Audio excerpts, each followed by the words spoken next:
ओम शांति। 19 सितंबर 2022 आज की मुरली। और आज बाबा ने जो जो मुख्य पॉइंट्स हमें बताए हैं उनको एक बार हम देखते हैं और उसके बाद उन सब पॉइंट्स का हम मनन चिंतन करेंगे। बाबा ने मुरली के शुरुआत में ही हमें ये याद दिलाया। बाबा कहते कि तुम ये राजयोग दोबारा से पढ़ रहे हो। तुम्हें पढ़ाने वाला स्वयं परमपिता परमात्मा तुम्हारा टीचर बन कर के दोबारा से तुम्हें पढ़ाने आया है। क्योंकि हर कल्प के बाद हम ये पढ़ाई पढ़ते हैं, हर 5000 साल वर्ष के बाद हम ये पढ़ाई पढ़ते हैं और परमात्मा टीचर बनकर हमें पढ़ाता है। और बाबा ने ये भी स्मृति दिलाई कि हम बच्चे स्टूडेंट्स हैं और हम यहाँ क्यों पढ़ रहे हैं। इस आध्यात्मिकता को, इस ज्ञान को या मुरली को या राजयोग सीखने को, ये सारी प्रैक्टिस हम क्यों कर रहे हैं। तो बाबा ने हमें हमारा एम याद दिलवाया, हमारा लक्ष्य क्या है वो याद दिलवाया। बाबा कहते तुम्हें तुम्हारी राजधानी में जाना है, तुम्हें तुम्हारा लक्ष्य प्राप्त करना है, वही देवत्व प्राप्त करना है जहाँ से तुम नीचे गिरे थे।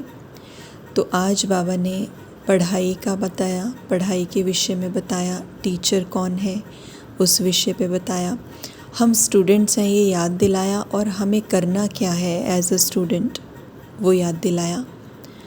तो बाबा ने कहा कॉन्स्टेंटली तुम्हें अपना एम ऑब्जेक्टिव याद रहना चाहिए।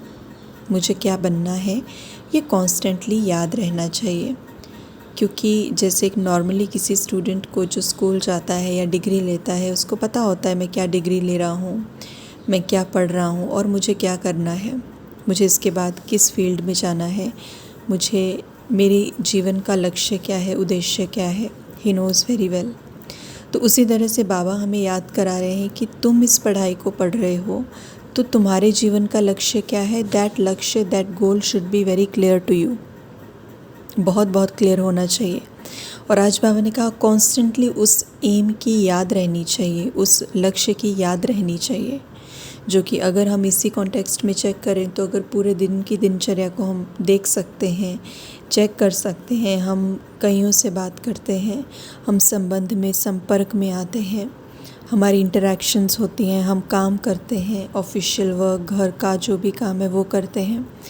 तो what is the state of my mind. उस टाइम पे क्या मुझे मेरा लक्ष्य याद है, उस समय पर क्या मुझे मेरी पढ़ाई याद है, उस समय पर मैं बॉडी कॉन्शियसनेस में हूँ, सोल कॉन्शियसनेस में हूँ, ये मेरी अपनी चेकिंग है। तो मुझे इस अभ्यास को कंटिन्यू बनाना है, रेगुलर बनाना है, कांस्टेंट बनाना है। उसके बाद बाबा ने प्रश्न में पूछा था कि तुम बच्चे बहुत ज़्यादा खुशी में रहने के लिए तुम क्या प्रेपरेशन कर रहे हो और बड़ी खुशी से वो तैयारियां तुम कर रहे हो। वो कौन सी तैयारियां हैं जो तुम बड़ी खुशी से कर रहे हो। तो बाबा ने एक बहुत अच्छी वंडरफुल बात हमें बताई कि अगर हम ज्ञान में आने से अगर पहले की बात करें तो तब हमारे लिए ये खुशी की तैयारी नहीं होती थी। लेकिन अब ज्ञान में आने के बाद ये जो दुख है वो खुशी में परिवर्तन हो जाता है। अगर दुनिया में देखें तो जो मृत्यु है या जो शरीर छोड़ने की बात है, इसको बहुत एक बुरे सिनेरियो में लिया जाता है, बहुत एक गलत वे में लिया जाता है। कोई मरने की भी बात करता है तो उसको बोलते हैं चुप हो जाओ। लेकिन बाबा कहते हैं तुम बड़ी खुशी में रह कर के मरने की भी तैयारी करते हो। यानी बाबा जो है, परमात्मा जो है, वो हमें लेसन्स दे रहे हैं, वो हमें टीच करा रहे हैं इस बात को कि मरने की कला क्या है, द आर्ट ऑफ डाइंग।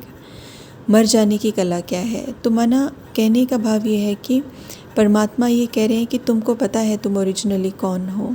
परमात्मा ने हमें ये ज्ञान दे दिया है कि तुम आत्माएं हो और हम आत्माएं अजर अमर अविनाशी हैं। हम ये शरीर लेती हैं, छोड़ती हैं, इस शरीर का यूज़ करती हैं। तो बाबा कहते हैं कि ये जो शरीर छोड़ने की कला है ये तुमको आ गई है, इसलिए तुम्हें वापस घर जाना है पिता के साथ और इस शरीर को छोड़ने की जो कला है इसको सीखना है, इसकी तैयारी करनी है। क्योंकि तुम्हें पता है तुम कौन हो originally. You are not this body. आप ये शरीर नहीं हो, इसलिए दुख की कोई बात नहीं है।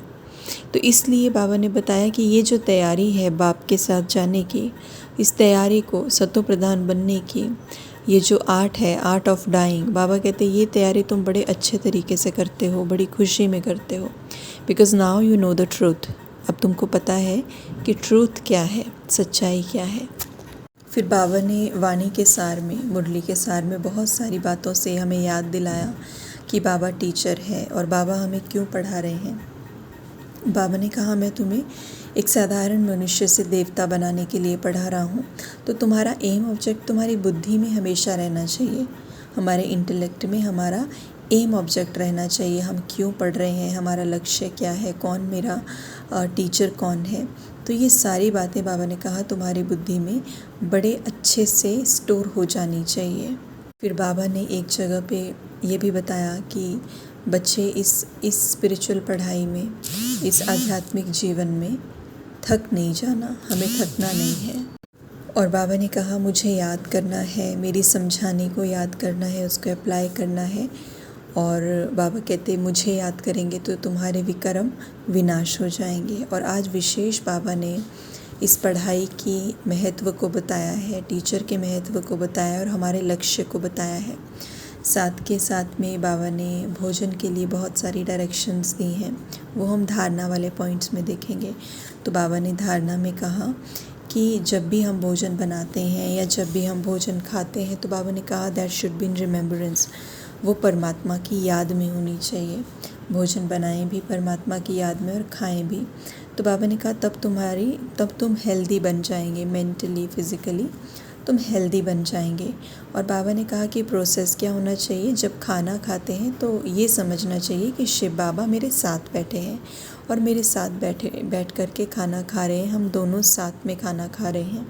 तो ब्रह्मा बाबा का भी यही अभ्यास था कि ब्रह्मा बाबा जब भी खाते थे, आज की मुरली में भी ब्रह्मा बाबा ने अपना एक्सपीरियंस डिस्कस किया है कि जब भी मैं खाने बैठता हूँ तो बैठता तो इसी स्मृति से हूँ, लेकिन फिर मैं भूल जाता हूँ, इन द होल प्रोसेस में ये बात भूल जाता हूँ। दूसरा बाबा ने ये भी बताया कि अगर हमें देवता बनना है तो बाबा कहते हमें शंख ध्वनि करनी है, यानी ज्ञान की पॉइंट्स का या सिर्फ ज्ञान का ही लेन देन करना है। और बाबा कहते कि स्वदर्शन चक्रधारी बनना है, मतलब पूरे दिन की दिनचर्या में मुझे ये स्मृति रहनी चाहिए कि मैं कौन हूँ। और उसके बाद जब भी हम इंटरैक्शन में आए तो कमल फूल समान हमें न्यारा और प्यारा रहना है। तो तीनों अलंकारों के साथ तीनों बातें हमें याद रखनी है। पहला कि जब भी हम किसी इंटरैक्शन में आएँ तो हमें सिर्फ ज्ञान की ही बातें बोलनी है, जो बाबा ने मुझे समझाया है, जो बाबा की डायरेक्शन है वही बोलें।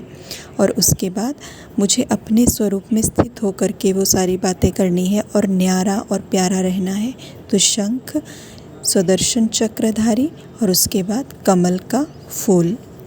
उसके बाद बाबा ने वरदान में हमें बहुत सुंदर बात बताई कि अगर तुम्हें सहज योगी बनना है, सहज पुरुषार्थी बनना है, तो उसके लिए बाबा ने बताया तुम अपने नेचुरल स्वरूप में स्थित हो जाओ, तुम अपनी नेचुरल विशेषता में स्थित हो जाओ।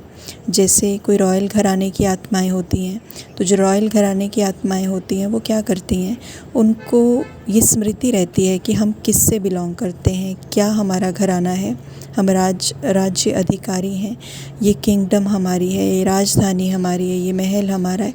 तो उनका कर्म नॉर्मल होते हुए भी जैसे नॉर्मल नहीं है। क्यों? क्योंकि उनको ये स्मृति है कि हम कौन है। तो बाबा कहते हैं उसी तरह से तुम ब्राह्मण आत्माएं भी साधारण आत्माएं नहीं हो, तुम्हारा जन्म ही विशेष है क्योंकि तुम परमात्मा की पहली रचना हो। इसलिए बाबा कहते हैं खाली इस चीज़ को अवेयरनेस में रखो, इस चीज़ को स्मृति में रखो, तो हम जो भी कर्म करेंगे उसके अंदर दिव्यता, डिविनिटी आ जाएगी, वो कर्म परफेक्ट होगा। लेकिन हम भूल जाते हैं कि हम कौन हैं, हम किससे बिलोंग करते हैं, हमारा संबंध किसके साथ है, हमारा घराना क्या है, इसलिए दिक्कत आती है। तो बाबा ने कहा ये स्मृति रखो। साथ के साथ में बाबा ने कहा कि अगर हम डबल लाइट रहना चाहते हैं तो बाबा कहते हैं कि जो भी परिस्थितियाँ आती हैं, ऑब्स्टेकल्स आते हैं, सिचुएशंस आती हैं, उनको हमें ख़त्म करना है। कैसे ख़त्म करेंगे? अपनी स्थिति के आधार से। और हमारी स्थिति कैसे बनेगी? हमारी स्मृति के आधार से, हमारे अटेंशन के आधार से। तो पूरा दिन हमने डबल लाइट रहना है अपनी स्थिति और स्मृति के आधार से। ओम शांति।